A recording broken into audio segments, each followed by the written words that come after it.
como foi, afinal de contas, o último mineiro dos times mineiros?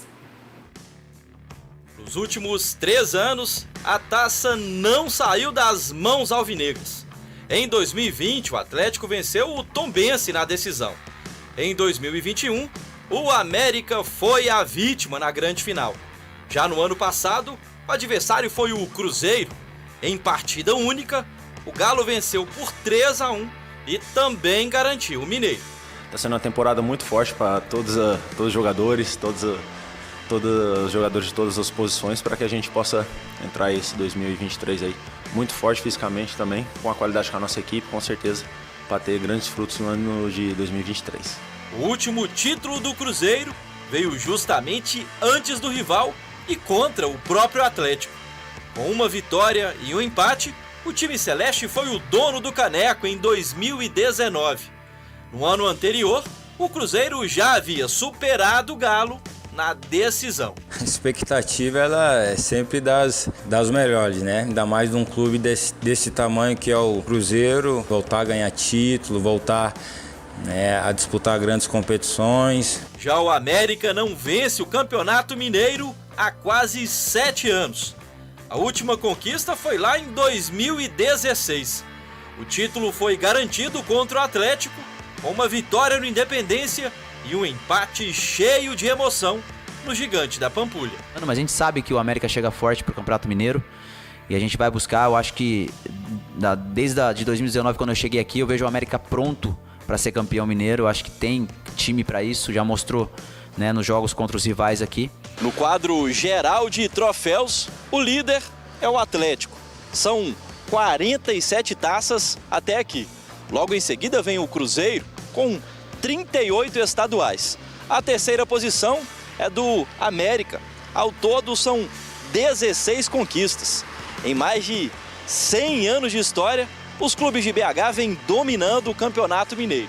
Mas já teve time do interior soltando o grito de campeão. O último foi o Ipatinga em 2005. Em 2002, sem a presença de Atlético, Cruzeiro e América, em ação pelas Suminas, a Caldense ficou com a taça. O Siderúrgica de Sabará faturou o estadual 2 vezes, nas décadas de 30 e de 60. Com 5 títulos, o Vila Nova de Nova Lima é o maior vencedor fora da capital. Em 2023, a bola começa a rolar pelo Mineiro no dia 21. O Atlético estreia contra a Caldense no Mineirão. O Cruzeiro enfrenta o Patrocinense fora de casa. Já o América encara o Pouso Alegre no sul do estado. A principal novidade este ano é a fórmula de disputa. 12 clubes estarão divididos em 3 grupos que se enfrentam. Os 4 times de melhor campanha chegam à semifinal. O campeão será novamente conhecido em jogo único. Com a tradição de sempre, o Campeonato Mineiro está chegando.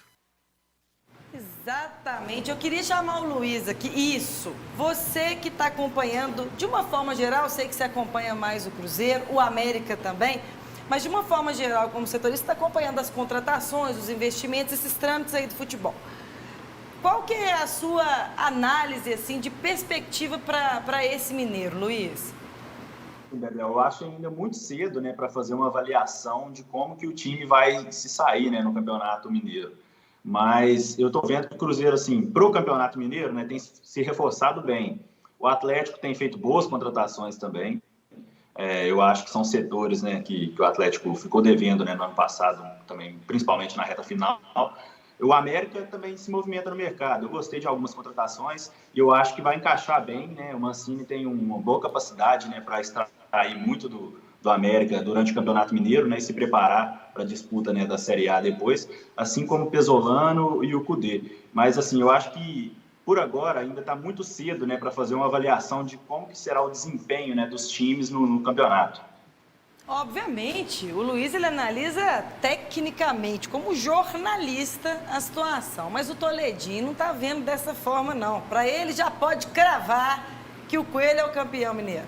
Ô, Isabel, nem tanto, Neto, nem tanto. Né? Eu não esperava, fazendo uma análise geral dos clubes, Né? O Atlético tem um time muito forte, pronto para ser campeão brasileiro. Isso aí a gente sabe que é um time que mais investiu. O Cruzeiro, eu não achava que ia investir tanto, e investiu.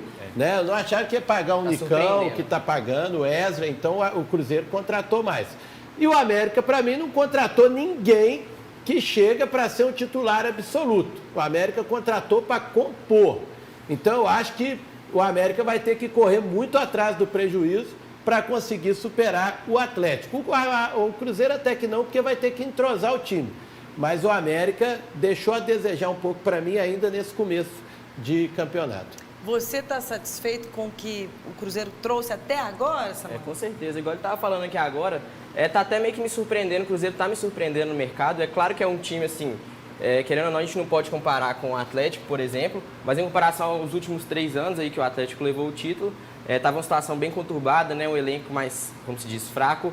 Esse ano o Cruzeiro vem se preparando bem, é claro que falta algumas contratações mais pontuais aí, como centroavante agora. O Cruzeiro teve a saída do Rafa Silva, que se concretizou, o Cruzeiro já anunciou, do Edu. Então falta um centroavante ali, falta um zagueiro que está para vir também, o Bruno Valdez. Mas enfim, o Cruzeiro vem bem melhor. Eu digo por mim, eu estou bem mais confiante que nos últimos anos para esse Campeonato Mineiro de 2023. E tu? Pois é, o Atlético conseguiu ano passado o tricampeonato, que é algo um pouco escasso, né? É difícil ser tricampeão. O Atlético foi tricampeão na década de 80, quando foi hexa, pode-se considerar dois tricampeonatos, e depois ganhou na década de 50 com o pentacampeonato e agora em 2020.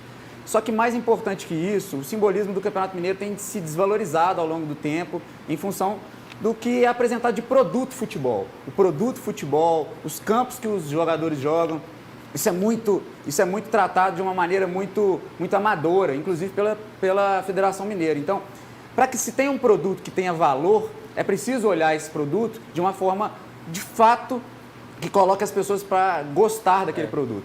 E aí você tem uma questão que é relevante. Você vai colocar um elenco que tem um salário altíssimo para jogar num campo esburacado, proporcionar lesão. Isso não é só para o Atlético, isso é para a qualidade de quem assiste o jogo. A gente precisa de pensar o futebol de uma maneira real, de que entra dinheiro e sai dinheiro do bolso. Eu sugiro, inclusive, para a FMF, que pense em não ficar mudando chave de lado para outro, que pense no formato de jogo. A gente não pode acabar com o Campeonato Mineiro, porque ele influencia e potencializa novos torcedores de Atlético, Cruzeiro e América quando eles vão para o interior. Mas o formato é muito obsoleto, é muito atrasado, muito ruim. Então você precisa de ter, assim, sugestão.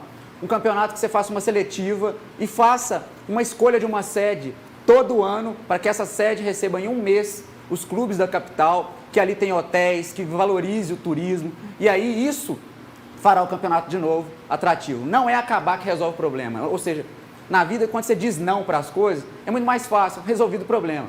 A questão é tornar o produto um bom produto. Ô Betinho, só interromper nessa questão, esse ano a gente já até teve um avanço quanto à questão dos gramados, que a partir desse ano a FMF escolheu uma padronização, inclusive teve alguns campos que foram tardia, barrados. Né, Samuel? Tardia, claro, chega tarde, mas pelo menos, enfim, começamos, tem um start ali. E também algumas reformulações, inclusive na semana que vem, o Lauro Lopes vai trazer uma matéria explicando essas pequenas mudanças e alterações no formato do campeonato. Mas você entende, Bebel, que assim, a abordagem que eu estou falando é a seguinte: não é mudar um grupo para um lado, para o outro, que torna o produto bom, cara. O produto bom é quando o produto é bom. Sabe, você vai ver um jogo, você abre a televisão, tem uma filmagem de um pasto, ou seja, se não tem a câmera voltada para a torcida, é sinal de que o jogo não é interessante. Vende-se muito mal o produto futebol mineiro. Não tem que acabar com o Campeonato Mineiro. Tem que fazer ele de uma forma que seja economicamente boa, potencializando o turismo das cidades mineiras. São 853 municípios, você sabe muito melhor que eu disso. E principalmente olhando o que a Federação Paulista fez. O Campeonato Paulista nos últimos 10 anos é um sucesso, revela jogador, os times do interior têm dinheiro para contratar, então tem que observar o que dá certo. A gente fez um podcast ano passado dizendo isso, que às vezes o Campeonato Mineiro, com suas datas prolongadas, às vezes, atrapalha o planejamento do time no ano inteiro. Sim, com né? certeza. Porque aí cansa o time, machuca e tal, e que se tirasse os regionais, você poderia arrumar o calendário brasileiro. Mas isso é complicado também, porque tem muito jogador em atividade, no muito interior, clube que tem pequeno, pouco salário, que tem que movimentar com o Mineiro. Então tem que encontrar essa fórmula. uma fórmula de sucesso que atraia público, patrocinadores, dinheiro, né, e que não atrapalhe o restante da temporada para os clubes. Olha, falando em... Vocês citaram questões financeiras, vocês citaram... Qualidade do jogo. Qualidade, mas eu vou voltar na questão financeira e agora tem a ver com o Betinho. Daqui a pouco eu vou chamar o Luiz de novo. Você fala com o Luiz de campo, aí você vem pra mim com finanças, você não tem dinheiro não, o bolso tá vazio. Seu time também tem não. Finanças é com você. O Luiz vai voltar daqui a pouquinho com a gente. Seguinte, como nós falamos aqui, o Betinho ontem adiantou que o negócio entre o Atlético e a Multiplan não estava 100% encerrado.